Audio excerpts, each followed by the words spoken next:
In the age of long-forgotten memory, the earth was covered in complete darkness. Until one day, a hero pulls the mighty sun closer to shine upon the earth. This hero was later called the Guardian of the Sun, who controlled the seasons of the earth. With the arrival of the sun, another strange man appears in the world of dreams. This man was known as the Guardian of the Moon, who rules the world of dreams along with the moon.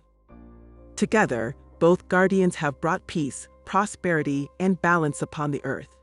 Millenniums have gone by.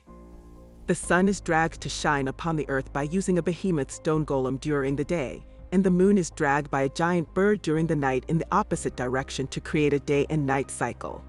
But the sun will never enter the land of night, and the moon will never go into the land of day. So, the world is divided into the world of day and the world of night. The creatures on the day side worship and listen to the Guardian of the Sun. On the other hand, the night creatures worship and listen to the Guardian of the Moon. Both of the Guardians of the Sun and Moon are elected every few years to take care of the day and night cycle. In the Sun world, a creature named Sahin was about to be elected to be the Guardian of the Sun.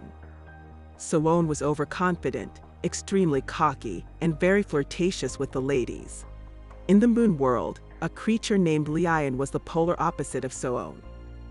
Lion was quiet, villain-like, and calm, and was going to be elected as the Guardian of the Moon the next night. In between the worlds of the sun and the moon, creatures that are made out of wax inhabit the land. A young wax teenager called Grim lived with her dad in this land. Lim felt happy to witness the coronation of the Guardian of the Sun and Moon. However, her dad tells her that she should go because she would melt and die, just like her mom, Ursula, after going out in the heat wave at 3 p.m. Unfortunately, Glim, being a teenager, does not heed her father's advice. Back in the real world, a young, happy and playful teen named Moon stumbles into Lion's speech ceremony by accident. Moon is grounded by his dad. Moon is a special teenager with superpowers.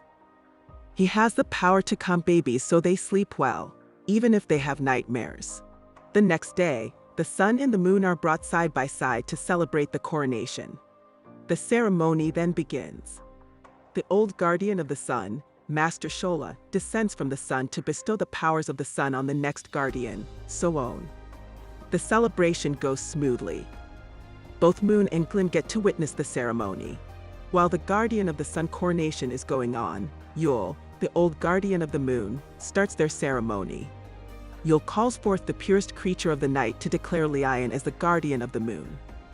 But the unexpected happens. The creature chooses Moon as the new Guardian of the Moon, not Lion. Moon is confused, but has no choice but to accept his fate. Glim watches in as Yule declares him his successor. Watching what was going on in the darkness of the netherworld, the minions of the evil monster, Necros, brought the news of Master Shola's retirement to their master. Necros saw an opportunity to start his evil schemes of stealing the sun. He then releases 2 serpents to corrupt souls. So he uses that person to further their plans. The serpents go straight to Lion, who has suffered the most from disappointment as his years and years of training had gone to waste, because Moon was now chosen as the new Guardian all of a sudden. The serpent saw the darkness within Lion's heart. So it offers a proposal to him. If Lion could bring the sun to the underworld and offer it to Necros, he would help Lion to be the new Guardian of the Moon. Lion quickly accepted the proposal from the serpents. Elsewhere, Moon is brought to the carrier of the moon. On top of the bird-shaped carrier, there are 100 strings holding down the moon to the carrier. These strings are made by a small white spider-like creature living inside the carrier. Eula shows Moon around the temple. These strings have amazing properties. Sometimes it can be used as a harp to control the bird-like carrier. Eula also shows Moon the hidden door, leading to the world of dreams. He still does not understand why he was chosen as a guardian. He thinks he is unworthy. After all, he feels like he has no talents and will not be able to manage the temple. He can ask more questions about how to operate the temple. Eula transforms into a huge glowing plant that blossoms into a moon-shaped flower, just like other guardians before him. Back in the Sun Kingdom, Master Shola has now transformed into a stone statue like his predecessor. So-on now rules the temple, but he feels disappointed. The temple requires So-on to do things that he is not interested in, such as photosynthesis, managing weather, and other scientific things. Elsewhere in the Moon Temple, Mune fails miserably at managing the temple.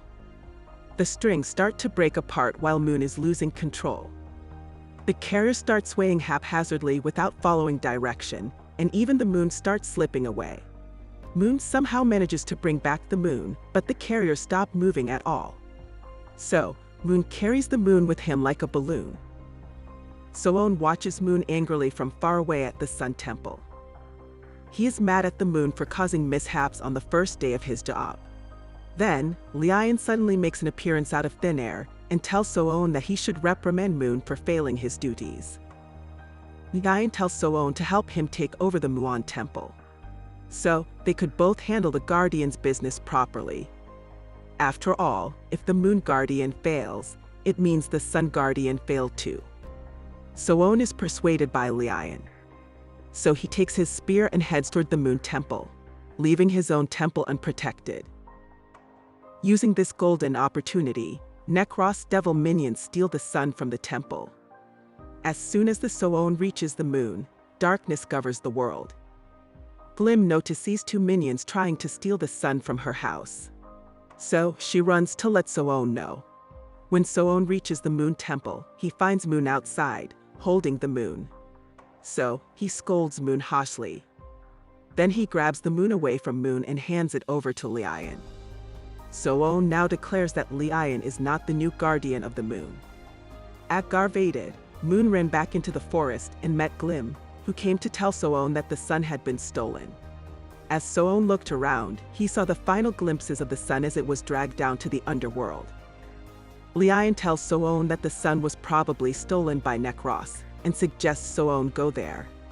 In the meantime, Lion will take care of the Moon Temple again. In the underworld, Necros has the sun. He then blows it out. Glim travels along the side of So-on. She is initially shy, but soon realizes that So-on is just a muscle head. So-on led them in a circle for about an hour. So, Glim decides to take charge and use the star to guide them to the underworld. Soon they met Mune on the way.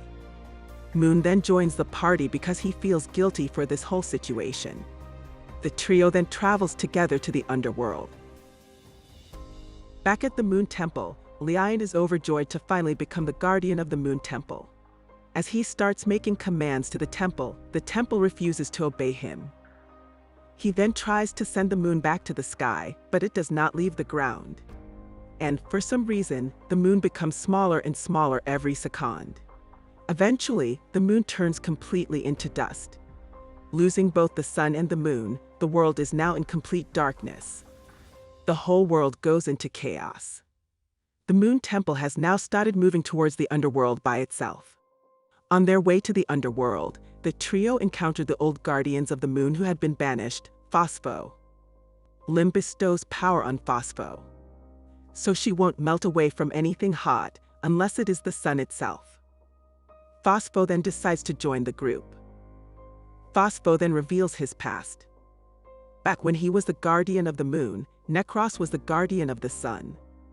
But he has been corrupted by evilness and wants to keep the sun to himself. The world has been plunged into darkness. Unfortunately for Necros, Master Shola managed to stop his evil plans in time. As his punishment, Necros is sent down to the underworld and stays there for over 300 years. Awaiting his chance to return, Necros patiently waits for Master Shola to leave, so he could see the sun once again. The group then questions Phospho why he did not stop Necros himself. But the old guardians run away with shame without answering. The truth was Phospho cowardly hid away from Necros because he was scared. As a punishment, he was exiled. The group decides to move on without Phospho. The team reaches the gates of the underworld. But before they could enter the underworld, Mune and Glim saw the Moon Temple trampled rampantly. So-on decides that it's best that he takes care of the moon, and Mune decides to take care of the sun. So, Mune and Glim head to the Moon Temple, and Soon jumps to the underworld.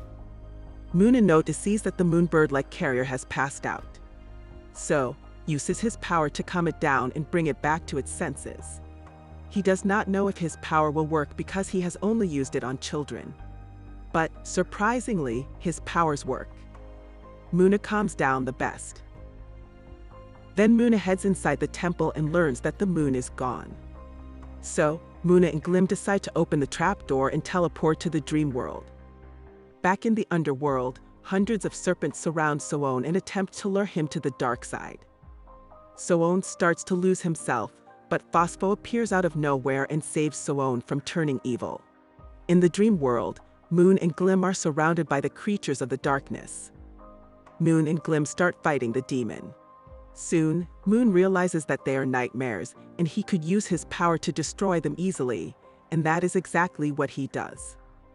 So, he uses his superpowers to free the world from nightmares. Then, Mune carves out another moon from the large crystal at the center of the room. The duo then return home with the new moon. Lion witnesses what Mune just did, and finally acknowledges Mune as the true guardian of the moon.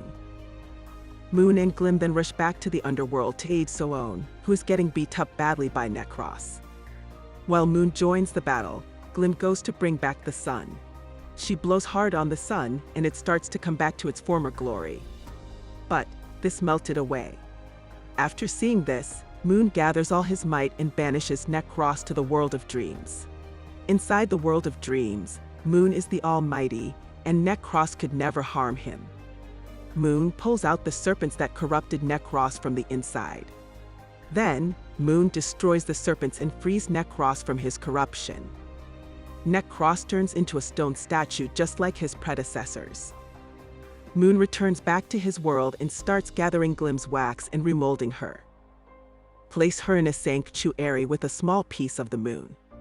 Soon apologizes to Mune as he gives Mune the title of the strongest guardian ever. Everything goes back to normal. The sun, the moon, and the temple are once again set back to their original course. Sometimes later, Glim wakes up with the power given to her by Phospho. She no longer melts the day with the new moon alongside her. She does not freeze in the night. She quickly rushes to Mune and they reunite once more. This time as lovers. Thank you for watching.